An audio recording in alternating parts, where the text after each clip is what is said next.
সপ্তাহের প্রথম দিনে আরেকটি নতুন কর্মব্যস্ততার সূচনা। তাই টিফিন বক্স গোছানো সব কাজের মধ্যে একটি। আজ টিফিনে নিয়েছি মুড়ি, চিড়ে ভাজা, বাদাম, চানাচুর মাখা।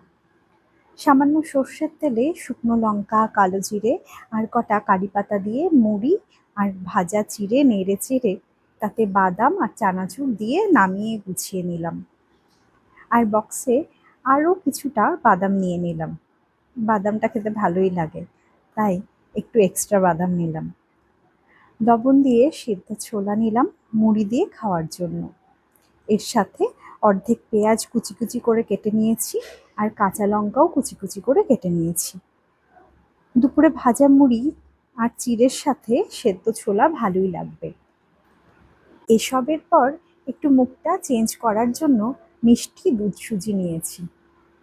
তোমাদের সাথে গল্প করতে করতে আজকে টিফিন বক্স গোছানো কমপ্লিট।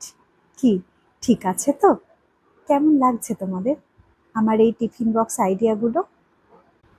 টিফিন বক্সের আইডিয়াগুলো তোমাদের সামনে নিয়ে আসছি এপিসোড আকারে। তোমাদের কেমন লাগছে জানিও, আর পাশে থেকো বৈশাখীর। কেমন?